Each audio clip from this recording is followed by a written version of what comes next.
welcome to the podcast. Today I've got with me Dr. Ash Johnson. He's now with a company called Joluco.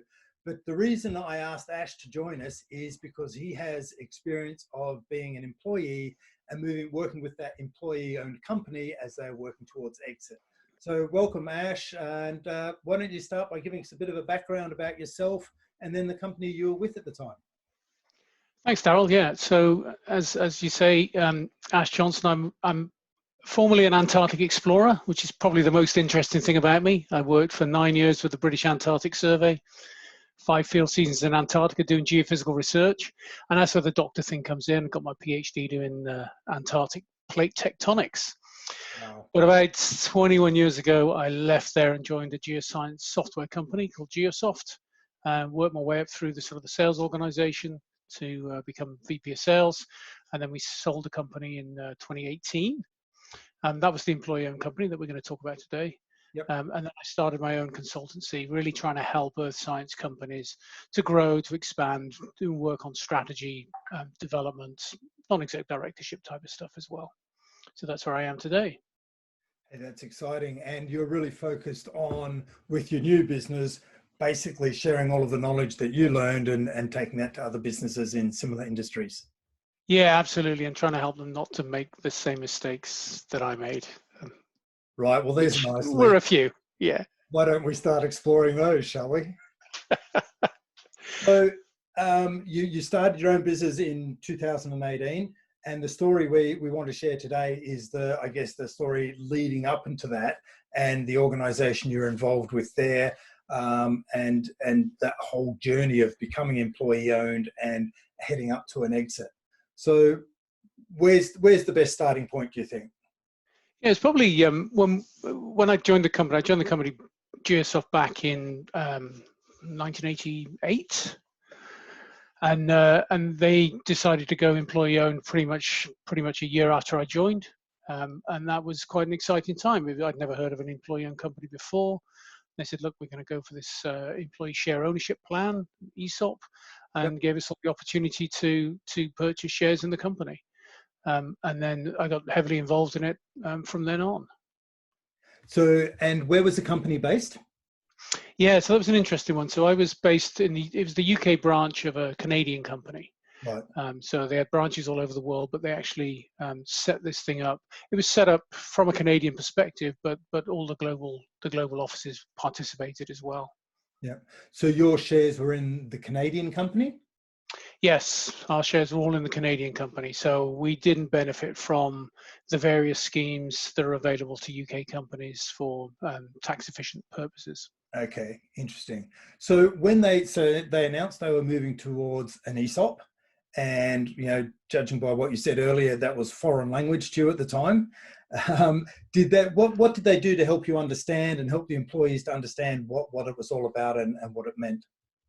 Well, one of the benefits of an ESOP is transparency. I mean, you get a lot of insight into the company, and they really started well on that with lots of town hall meetings, lots of information about exactly how this would work, exactly the structure, what you could do with your shares, the details around how they were valued, all those sort of things. There was a lot of communication went on to let everybody know exactly how it would work and how it would work for them. Great. So everyone knew, if they were buying into the company, they were fully informed on the decisions they were making. Yeah, absolutely. And it was really critical to be able to do that, because it's, in some ways, it's almost like any other investment decision. You've kind of got to go into it with your eyes open. Yeah. And it's really important to make sure that your employees actually do know what they're getting into. And when they first made this announcement, you were a fairly new employee yourself, but how did it feel? What was the mood of the organization when this announcement was made?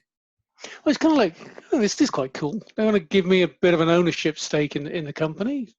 Yeah, I'm kind of excited. I was excited by it. It's like, yeah, the initial offering was a very generous one. You basically paid a small amount for a larger value of shares. Yep. So there was almost like an entrance fee, very low entrance fee, and you got a good value of shares for that. So in terms of an investment decision, it was a no-brainer. But really just thinking that they valued the staff so much, they were willing to sort of give and sell the company to the staff was a really very positive feeling. Okay, so really, and was it open to everyone in the business? Yep, absolutely everybody, absolutely everybody. So the in common with many plans, you had to be with the company, I think, for at the time a year, and then later it was just your probationary period of 3 months, and then you were offered these initial shares. Anybody who left the company, they bought the shares back. So there were no external shareholders. It was entirely employee owned and only employee owned. Okay, and were the shares held in the individual's name, or were they held in some sort of trust type of environment? Yeah, so that, because we started this a long time ago, that sort of trust thing, I don't think that was all sort of fully developed, fully aware. So yeah, they were held individually. Okay, and each individual was under obligation to sell their shares once they left. Yes, yeah, that was part of the ESOP agreement, was that Okay. you would sell them back, and the company would buy them back at what was the then current price. Okay, great. And did you notice any difference to, I guess, productivity or the culture of the organization soon after it was introduced? Well, because I'd only been there for a year or less, it was difficult to see whether there was any change. But in fact, the culture of that company was very much a sort of a family culture. Right. Because everybody had that ownership stake. There was a lot of that sort of what they now refer to as ownership thinking, Yeah. where not universally, but most people sort of, because they had a stake in the company, sometimes a very, very small ones, up to really quite a large one. But they had that sort of sense of belonging to something, and it was more than just sort of having a job. You were part owners of the company, and the company made it very easy to feel that way because of the transparency. There was lots of information that came through to you as shareholders. Okay. And what are we talking in terms of size, magnitude, number of people involved in the company at this stage? So at that stage, there was only probably about 40 of us worldwide, 40 or 50, and we grew. When we exited, there were, I think, 135-ish shareholders. So So not particularly big. No, but growth in relative terms for the business itself in relative terms. Yeah. Yeah, Okay. yeah. And to your knowledge, what sort of percentage of uptake was there in the offer? It's an interesting one, because when I talk about this, there's an interesting story I tell that, from my personal knowledge, there were two people only ever that didn't take up the initial offering, because it was so generous. I mean, you were offered shares at 10% of their value, a limited number of shares at 10% of their value. And those two people that didn't take up the offer, I never really did kind of figure out, but they didn't stay with the company. They left the company within 2 years. And we had some serious tenure within the company. We had a lot of people who'd been there for 15 years, 20 years, 25 years plus. And when we used to do these various employee engagement surveys, we would always be off the top of the scale of tenure when compared to companies of the same size. So people did stick around for a long time, and there was an enormous percentage uptake. Like I say, I only knew of two people that weren't shareholders ever. Yeah, so it sounds like it was a tool to really secure the alignment of people to the direction that the organization was heading. And if you didn't weren't interested in the shares, and therefore weren't aligned to the direction of the business. Yeah, if you didn't sort of get it, that's right, and then you probably end up going to work somewhere else. And that's not to say that everybody sort of continued to invest all the time. I mean, some people just sat on their initial share purchase, and other people decided to put more money in, and there was the whole sort of range. But it did, yeah, I think it did change that culture to much more one of, we're kind of all in this together, and there's an ownership stake. Mm. And from the employee perspective, Ash, what did you experience as the advantages and maybe the disadvantages of being employee owned? Well, the advantages, again, with that involvement, the level of transparency. You've always had access to the company financials. There was AGMs and things like that you were involved in. You had access to a board member, and we maybe touch on that in a minute. And it was really, again, that ownership thinking that was the big advantage there. So everyone was in it together. We discussed we discussed the big decisions for the company together, and you got to see a lot more of the company than you would normally have seen. The biggest disadvantage is probably the double jeopardy thing, whereby if you're putting your investment into the company that you work for, if something goes wrong, then you not only lose your job, you lose your investment as well. But of course, that's sort of counteracted by the fact that because you've got your investment in there, you're going to work your damnedest to make sure that nothing does go wrong, and the company continues to grow. So there's a little bit of that in terms of people's investment, and the double jeopardy was probably the major downside, probably the only downside, to be honest. So it's just a risk, but it wasn't a downside that necessarily happened. It was just a risk of downside, I guess, by the sounds of it. Yeah, absolutely. It was just a risk there, but of course it was offset by, you know, you have it in your power to do something about it. Yeah, and offset by what you're calling the ownership mindset, which and the company sharing all of the information, so everyone had a good exposure to what was happening in the company, and therefore direct influence that they knew that if they worked hard, worked more efficiently, then everyone wins. Yeah, absolutely. Great, love it. So what about recruiting staff? What sort of impact? You mentioned that you went from, what was it, a small number, I think 3 times is in size in terms of number of employees. Did it make any difference to the recruitment process? Yeah, it was always an interesting one at interview time. Everybody was really intrigued by it. It made it a little bit different to the normal companies that people were applying to. So it was a really good topic of conversation, and it really did help people to understand the type of company we were, the type of community that we're getting into, the type of family organization, the type of culture, really. And it really spoke volumes to the culture of the organization in terms of being inclusive there. So it was always received very positively by interviewees. Yeah. So seen as an additional benefit and helped attract higher quality staff, I take it you're saying? Definitely, yeah, definitely. And we used to promote that in all our job adverts and everything like that. We used to make a big point of it. Okay. And you mentioned earlier about access to a board member. I think you were going to expand. Yeah, so we initially there was an elected employee shareholder representative on the board. So this was a one shareholder, one vote, and you could nominate yourself to be a director, and it was a 2-year term.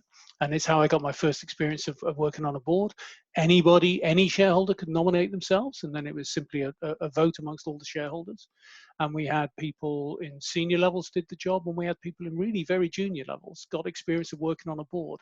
And it's a fantastic experience because, as you know, and I'm sure a bunch of your listeners know, working at the board level is really quite a lot different to working in the trenches or even working at management level.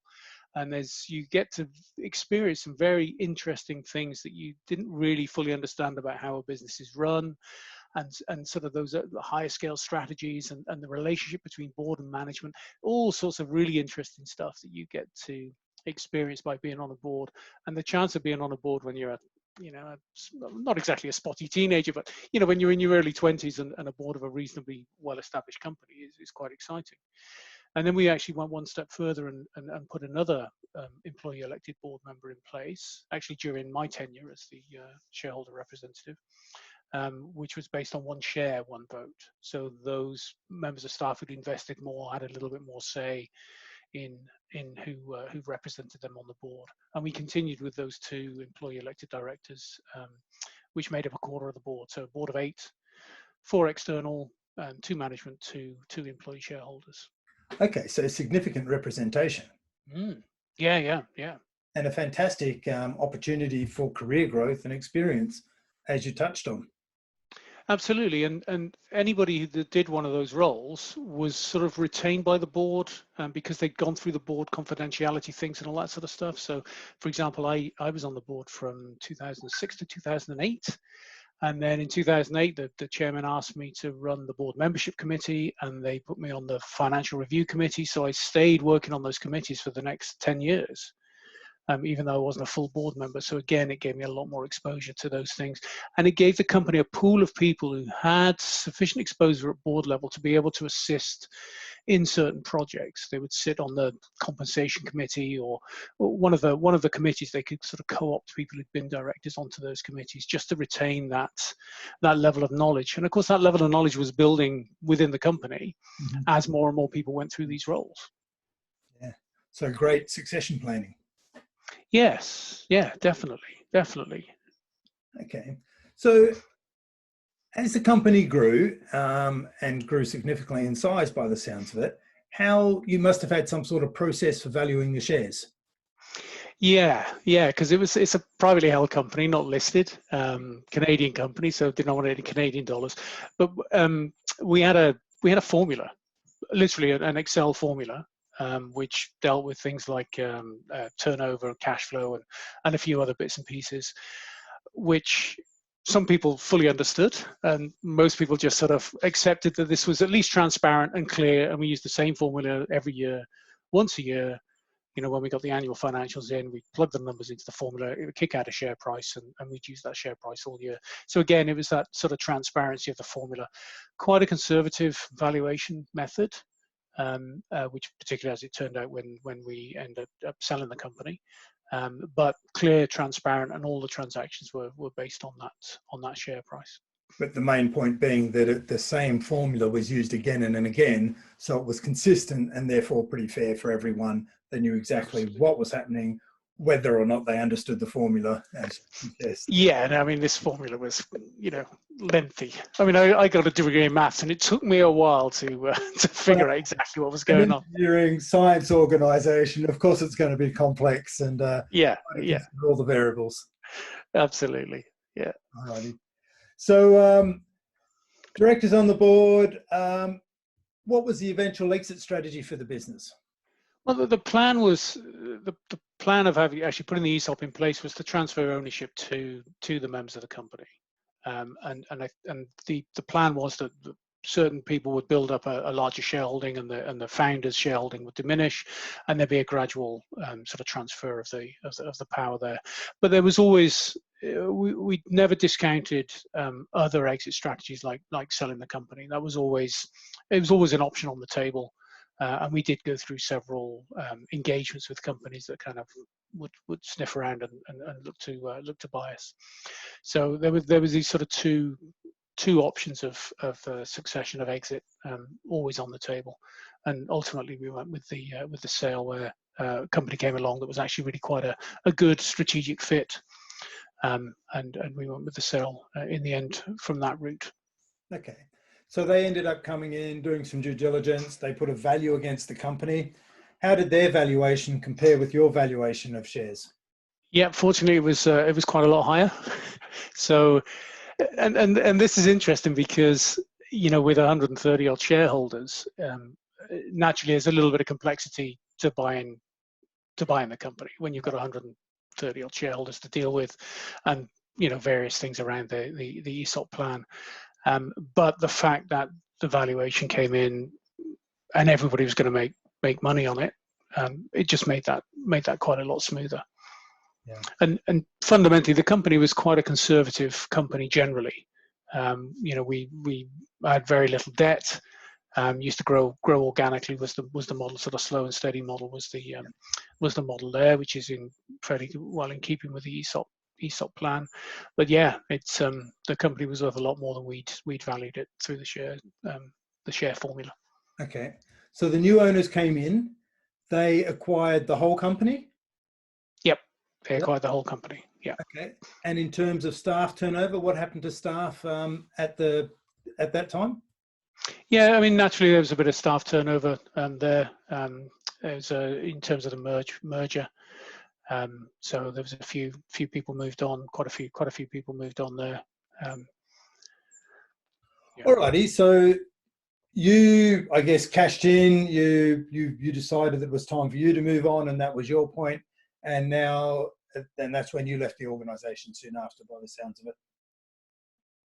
Yep. And that's when I decided that to take those things I love doing. And the things that really gave me a kick, working with people, seeing people grow, and saying, hey, you know what? maybe I need to sort of step back and work with companies who are at that stage when I first joined Geosoft and help them to grow there, because that was an exciting time. Yeah. So you've shared with us a really nice, history of the journey. What is there anything else that you'd like to cover that you think is pretty important for listeners to about your journey? I guess tips and tricks or do's and don'ts that you learned along the way. Well, I think the number of conversations I've had about being part of an employee-owned company over the years, it strikes me that people just don't think about. I mean, this feeds into what you do, but people don't think about that exit strategy sort of clearly enough. They don't sort of step back and think, okay, well, where are we going and where are we going? Okay, great, we know where we're going, but what's going to happen at the end? What is that end game? Yeah. And being able to consider ESOP plans at the start of that journey, I think would be a great advantage to people, even if it doesn't work for them, even if it's not right. But being able to say, okay, look, this is one of our options. We should really look at this and do it sooner rather than later. Because if I'm sure you can put one in if you're kind of really at the sort of exit end. You can sort of put one in a hurry, but if you put one in early on, you do get a lot of benefits over the life of the company in terms of that involvement and engagement of all of your staff, not just your key staff, but the whole of the workforce. So I'd say, yeah, consider this sort of thing early in the game rather than. I mean, you can do it later, but the earlier the better. So what I'm hearing is this is more of, I guess, a cultural strategy for the overall benefit of the business rather than just an exit strategy. Yes, yeah, it is. It's definitely a cultural strategy, but it should come about by thinking about your exit strategy. What is your exit strategy going to be? And then you get a double benefit of it being an interesting culture play as well. Yeah. All righty. Well, thanks for that. So I just one like any last tips and tricks before we go, or before we say thanks and move on for today. I'd say if you're actually in a company that's going to go employee owned, participate. Jump in. Definitely jump in, participate, because it's a very positive model and it does make for a better working environment. Like you say, the culture improves radically. Brilliant. And in many cases there's not a radical downside to it. Jump in with your eyes open. Yeah. Well, there you have it. Some great advice from someone who's been there. Get involved, play your part, contribute, and everyone's heading in the same direction. If one wins, you all win. Yeah, absolutely. Absolutely. Hey, thanks for your time today, Ash. Really appreciate you sharing your knowledge and your experience with us. And all the best with your next venture, Joluco, and working with the Earth Sciences businesses to help them grow and get the benefits of your experience. That's great. Thanks for inviting me on, Daryl. My pleasure. Cheers. Bye now.